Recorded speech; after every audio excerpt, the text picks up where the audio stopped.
ሰላም የተወደዳችሁ የኦሌ ስፖርት ቤተሰቦቻችን እግር ኳስን የተመለከቱ መረጃዎችን ልናደርሳችሁ ተገኝተናል። መረጃዎች ሁልጊዜ እንዲደርሷችሁ ቻናሉን ሰብስክራይብ በማድረግ መከታተል ትችላላችሁ። በዛሬው ዝግጅታችን የምንዳስሰው በጥር ወር ማንቸስተር ዩናይትድ ሊያስፈርማቸው የሚችሉ አማራጮችን እና ሌሎች ከአፍሪካ ዋንጫ ጋር የተያያዙ መረጃዎችን ይሆናል። በተደጋጋሚ ሲነገር እንደነበረው የእንግሊዙ ታሪካዊ ክለብ ማንቸስተር ዩናይትድ በሊጉ ያለውን ተፎካካሪነት ለመጨመር እና የአማካይ ክፍሉን ለማጠናከር ይፈልጋል። ባለፉት ጥቂት ዓመታት የቡድኑ ትልቁ ችግር ይሄው የአማካይ ክፍል ነው። ተጫዋቾቹ ኳስ በቀላሉ ይነጠቃሉ፣ ለተቃራኒ ቡድን ሰፊ ቦታ ይተዋሉ፣ እንዲሁም ጨዋታን በበላይነት መቆጣጠር ይከብዳቸዋል። ስለዚህ ክለቡ በተሻለ ሁኔታ የሚከላከሉ፣ ኳስን በጥሩ ሁኔታ የሚያከፋፍሉ እና ቡድኑን እንደ አንድ አካል እንዲንቀሳቀስ የሚረዱ አዳዲስ ተጫዋቾችን እየፈለጉ ይገኛሉ።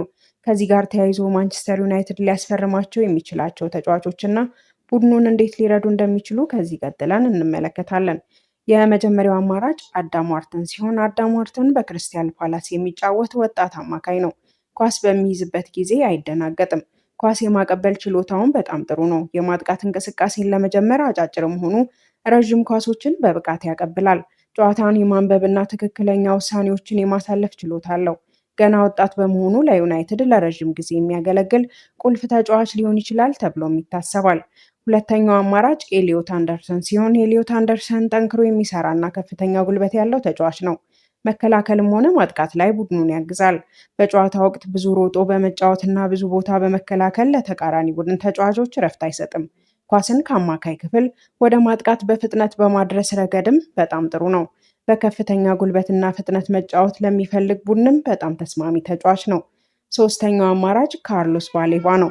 ባሌባ ጠንካራና ጉልበት ያለው የተከላካይ አማካይ ነው። ኳስ በመንጠቅና የተቃራኒ ቡድን የማጥቃት እንቅስቃሴንም ቀድሞ በማቋረጥ ረገድ ጎበዝ ነው። አካላዊ ጥንካሬውንና የቦታ አያያዙን በመጠቀም የቡድኑን መከላከል ያግዛል። የማጥቃትና ኳስን የማከፋፈል ችሎታው ገና እያደገ ቢሆንም የመከላከል ብቃቱ ግን አሁንም ላይ በጣም ጠንካራ የሚባል ነው። አራተኛው አማራጭ አንጀሎ ሲቲለር ሲሆን ሲቲለር የጨዋታውን ፍጥነት መቆጣጠር የሚችል ቴክኒከኛ አማካይ ነው። ኳስን ከኋላ ተከላካዮች ተቀብሎ ወደፊት በማድረስ በኩል የተመሰከረለት ጎበዝ አማካይ ነው። ይሁን እንጂ በመከላከል ረገድ ያን ያክል ጠንካራ ስላልሆነ ከጎኑ ሌላ ተከላካይ አማካይ ያስፈልገዋል። ይህ ከተሟላለት ግን ቡድኑ ኳስን ተቆጣጥሮ እንዲጫወት ትልቅ እገዛ ያደርጋል። አምስተኛው አማራጭ ኮኖር ጋላገር ነው። ጋላገር ከፍተኛ ልምድና ትልቅ አቅም ያለው አማካይ ነው። ተቃራኒ ቡድን ላይ ጫና ይፈጥራል፣ ወደፊት በመሄድ የግብ ዕድሎችን ይፈጥራል፣ እንዲሁም የመሪነት ባህሪ ያለው። ነገር ግን አንዳንድ ጊዜ ቦታውን ለቆ ስለሚወጣ በአማካይ ክፍሉ ላይ ክፍተት ሊፈጥር ይችላል። አጨዋወቱ በንቃት የተሞላ ቢሆንም አሰልጣኙ የእሱን ሚና በጥንቃቄ መጠቀም ይኖርበታል። ስድስተኛው አማራጭ አንድሬ ሲሆን አንድሬ የቡድኑን ቅርጽ እንደጠበቀ እንዲንቀሳቀስ የሚያደርግ ተጫዋች ነው። ቦታውን አይለቅም፣ ኳስ ይነጥቃል፣ እንዲሁም አስተማማኝ ኳሶችን ያቀብላል። ብዙም አደገኛ ሙከራዎችን አያደርግም፣ ነገር ግን ቡድኑ ሚዛኑን ጠብቆ እንዲቀጥል ይረዳል። ጨዋታን ተቆጣጥሮ ለመጫወት ለሚፈልግ ቡድንም በጣም ጠቃሚ ተጫዋች ነው። ሰባተኛው አማራጭ ጆ ጎሜዝ ሲሆን ጎሜዝ ጠንካራና ከኳስ ጋር የሚታገል ታታሪ አማካይ ነው። ኳስ ለመንጠቅና ለመታገል ወደኋላ አይልም። ለቡድኑ ከፍተኛ ወኔና ጉልበት ይሰጣል። አንዳንድ ጊዜ ከመጠን በላይ ጠንካራ አጨዋወት ሊያሳይ ቢችልም የእሱ ጉልበት ግን ቡድኑን ያነቃቃል። ጉልበት የሚጠይቁ ጨዋታዎች ላይ ለዩናይትድ በጣም አስፈላጊ አማራጭ ተደርጎም ይታያል። የመጨረሻው አማራጭ አሌክስ ስኮት ሲሆን አሌክስ ስኮት ጥሩ ቴክኒካል ያለው ወጣት ተጫዋች ነው። ኳስን ይዞ ወደፊት መሄድም ይችላል። ኳስን በማቀበል በኩልም የተዋጣለት ነው። እንዲሁም በመከላከልም ሆነ በማጥቃት እንቅስቃሴ ይሳተፋል። በእድሜው ትንሽ ቢሆንም በራስ የመተማመን ስሜቱ ከፍተኛ ነው።